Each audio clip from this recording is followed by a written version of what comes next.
Por la señal de Santa Cruz, de nuestros enemigos, líbranos, Señor Dios nuestro, en nombre del Padre, del Hijo y del Espíritu Santo. Amén. Señor mío y Dios mío, creo firmemente que estás aquí, que me ves, que me oyes. Te adoro con profunda reverencia, te pido perdón de mis pecados y gracia para hacer con fruto este rato de oración. Madre mía Inmaculada, San José, mi Padre y Señor, Ángel de mi guarda, interceded por mí. Queridos hermanos, continuamos meditando con los padres de la Iglesia. En esta oportunidad vamos a considerar un texto precioso de San Zenón de Verona. San Zenón nació en Mauritania y pasó casi toda su vida en el sur de Italia.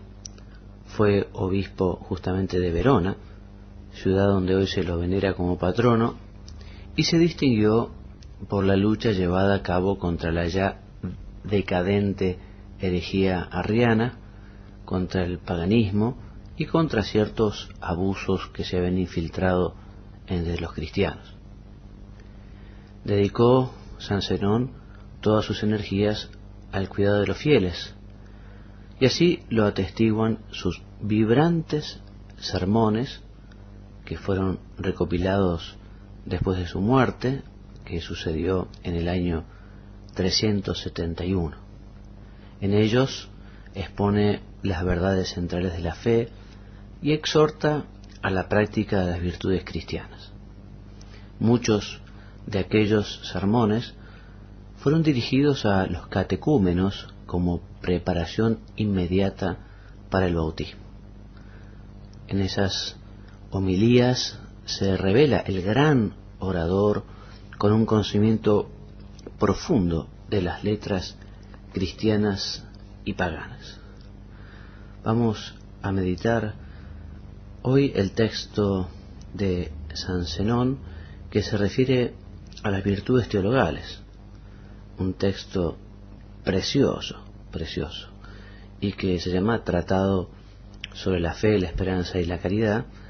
Es un extracto del capítulo 1 al 4 que dice así: tres cosas son fundamentales para la perfección del cristiano: la fe, la esperanza y la caridad. De tal modo se entrelazan estas virtudes entre sí que cada una de ellas es necesaria a las otras. Si la esperanza no va por delante, ¿a quién aprovechará la fe? Si la fe no existe, ¿cómo nacerá la esperanza? Y si la fe y la esperanza se les quita la caridad, una y otra quedarán inútiles, pues ni la fe obra sin la caridad, ni la esperanza sin la fe. Por consiguiente, el cristiano que desee ser perfecto ha de fundamentarse en las tres. Si falta alguna, no alcanzará la perfección de su obra. En primer lugar, se nos propone la esperanza de las cosas futuras, sin la que las mismas cosas presentes no pueden mantenerse en pie. Es más, quita la esperanza y se paralizará la humanidad. Quita la esperanza y cesarán todas las artes y todas las virtudes. Quita la esperanza y todo quedará destruido. ¿Qué hace el niño junto al maestro si no espera fruto de esas letras? ¿En qué barca se aventurará el navegante entre las olas del mar si no espera una ganancia ni confía en llegar a puerto deseado? ¿Qué soldado menospreciará no ya las injurias del cruel invierno o el tórrido verano, sino a sí mismo, si no abriga la esperanza de una victoria futura? ¿Qué agricultor esparcerá la semilla si no piensa que recogerá la cosecha como premio de su sudor? ¿Y qué cristiano se adherirá por la fe a Cristo si no cree que ha de llegar el tiempo de la felicidad eterna que se le ha prometido? Por tanto, hermanos, abracemos con tenacidad la esperanza. Custodiémosla entre todas las virtudes. Dediquémonos a cultivarla constantemente. La esperanza es el fundamento inconmovible de nuestra vida. Baluarte invicto y dardo contra los asaltos del demonio. Coraza impenetrable de nuestra alma. Ventajosa y verdadera ciencia de la ley. Terror de los demonios. Fortaleza de los mártires. Esplendor y muralla de la Iglesia. La esperanza es sierva de Dios, amiga de Cristo, convidada del Espíritu Santo. El presente y el futuro le están sometidos. El presente porque lo desprecia, el futuro porque sabe de antemano que es suyo. No teme que no venga, pues siempre lleva consigo en el ámbito de su poder. Por eso, Abraham, esperando contra toda esperanza, confió en Dios que él haría padre de muchas gentes. Contra toda esperanza, es decir, porque parece imposible y no es objeto de visión, pero se hace posible por esa esperanza cuando se confía en la palabra de Dios sin ninguna duda y con firmeza. Pues dice el Señor, todo es posible para el que cree. Por eso Abraham creyó en Dios y fue reputado para justicia. Es justo por haber sido fiel, pues el justo vive de la fe. Y es fiel por haber creído en Dios. Si no hubiera tenido fe, no habría podido ser justo ni padre de los pueblos. Por esa razón, es evidente que una e inseparable es la naturaleza de la esperanza y de la fe. Si cualquiera de ellas falta en el hombre, mueren las dos. La fe es lo más propiamente nuestro, pues dice el Señor, tu fe te ha salvado. Por tanto, si es nuestra, conservémosla como nuestra, para que con motivo podamos esperar las cosas que aún no poseemos. Por la fe, hermanos, Enoc mereció que Dios le trasladase de lugar con su cuerpo contra la ley de la naturaleza. Por la fe, salvándose, Noé no halló a nadie con quien hablar que había habido un diluvio. Por la fe llegó Abraham a la amistad con Dios. Isaac se distinguió más que los restantes. José sometió a Egipto bajo su autoridad. Esta fe le hizo a Moisés un muro de cristal en el Mar Rojo. Puso sus frenos al sol y a la luna para que, abandonando su curso acostumbrado, se sometiera al deseo de Josué. Ofreció al inerme David el triunfo sobre el armado Goliat, y no se desmayó en Job, asaltado de frecuentes y graves males. Ella fue en la ceguera de Tobías. En Daniel ató las fauces a los leones y convirtió para Jonás la ballena en barca. Ella sola venció en el ejército de los hermanos macabeos e hizo agradables los fuegos a los 3 jóvenes. Esta fe hizo que Pedro se atreviera a caminar sobre el mar.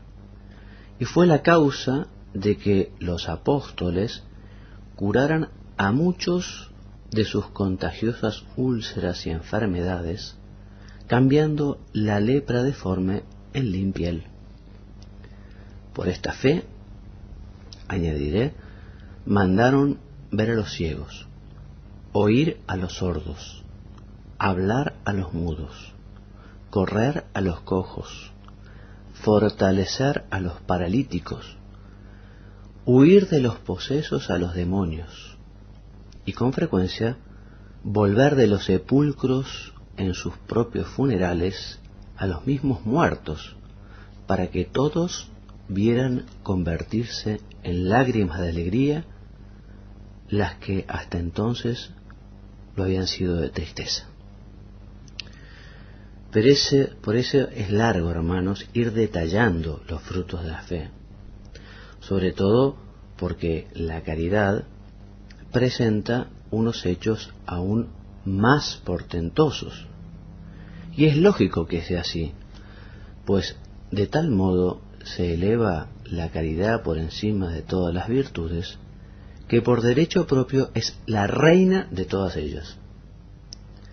Aunque triunfe la fe con todo género de hechos prodigiosos, y la esperanza proponga muchas y grandes cosas, ni una ni otra podrán sostenerse sin la caridad. Ni la fe, si no se ama a sí misma, ni la esperanza, si no es amada. Además, la fe aprovecha solo a uno mismo, la caridad a todos. La fe no pasa a otro.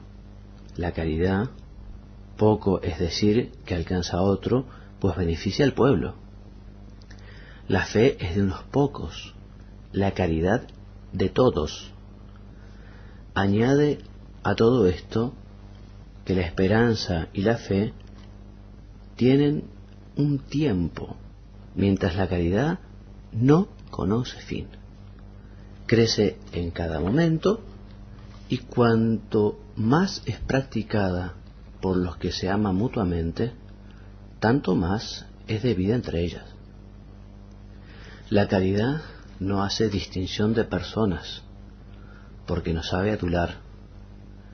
No busca conseguir honores, porque no es ambiciosa. No se fija en el sexo, porque para ella los dos son uno.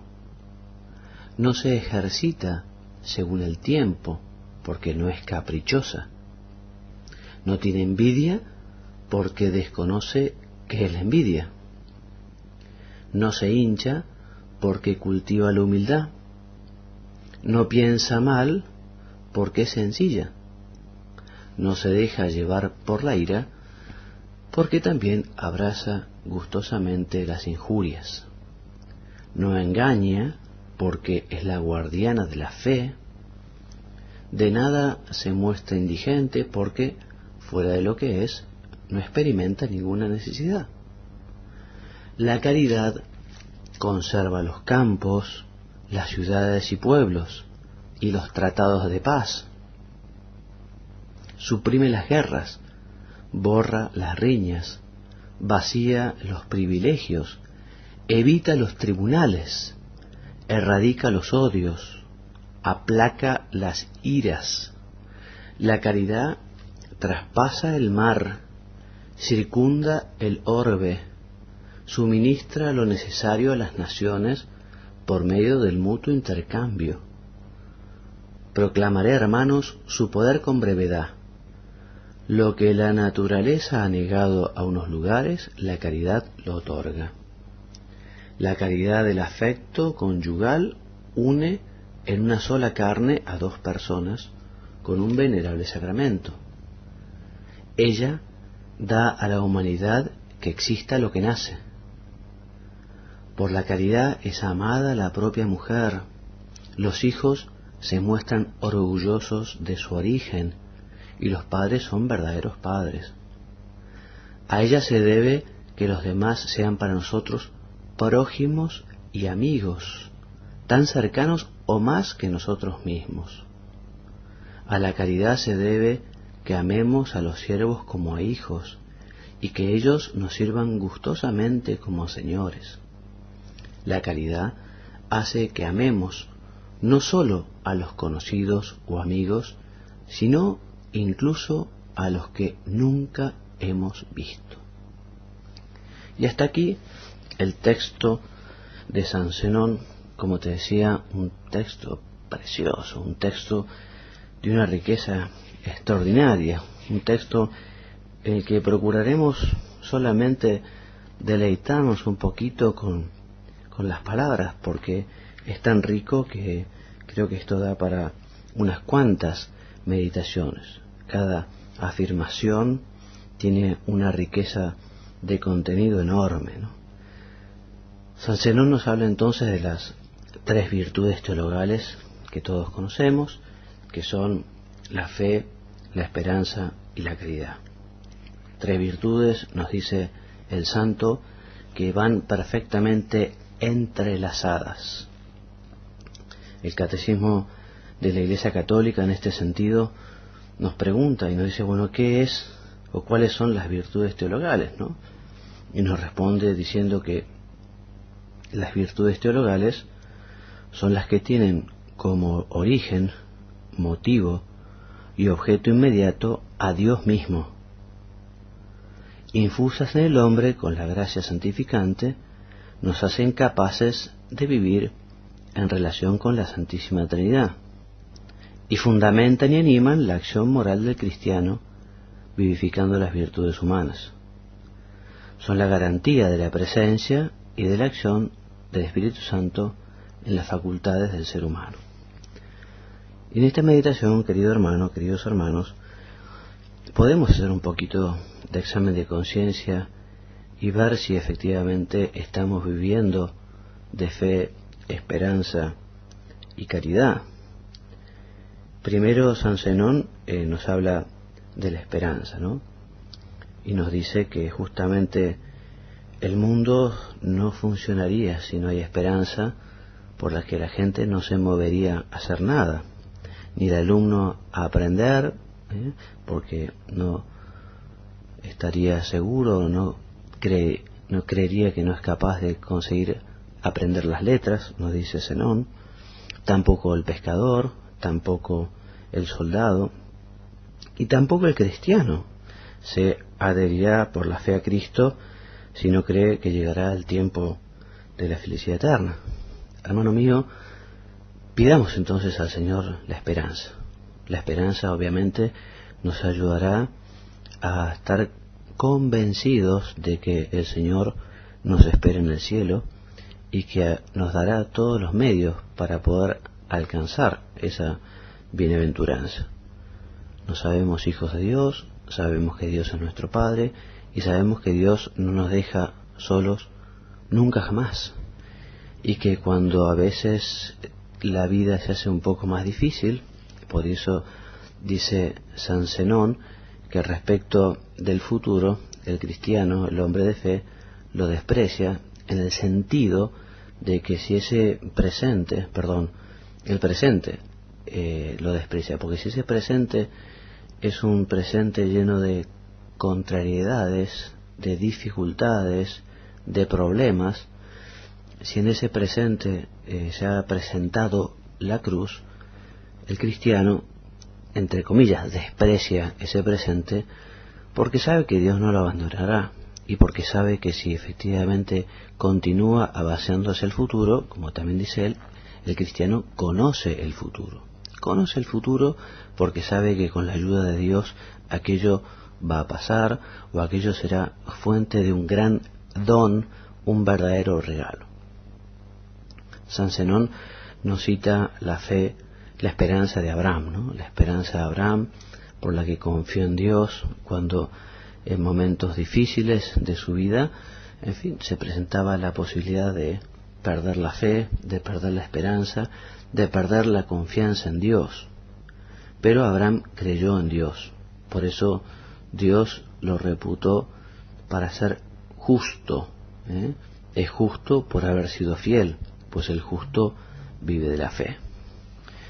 Después de la esperanza te leía lo que nos decía San Zenón sobre la fe, ¿no?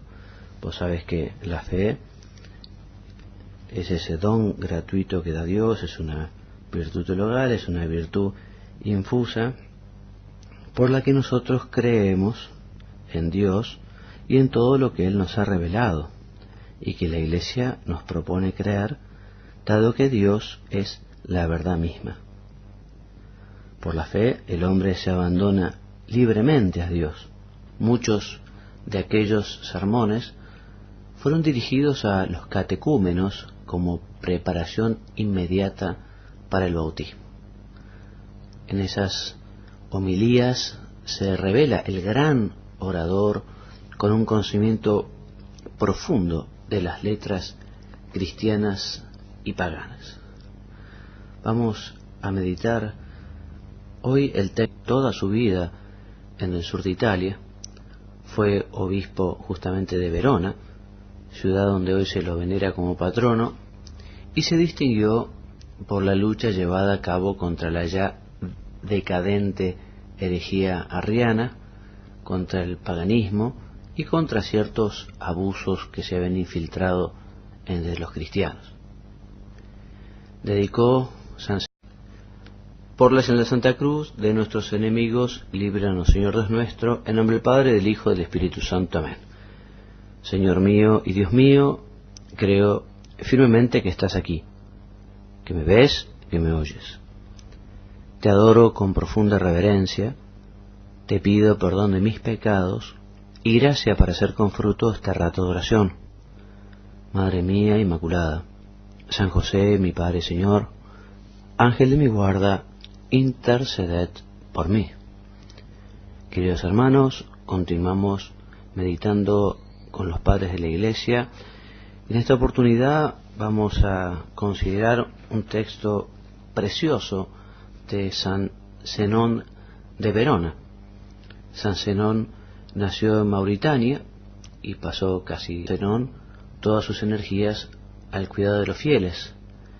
Y así lo atestiguan sus vibrantes sermones que fueron recopilados después de su muerte, que sucedió en el año 371.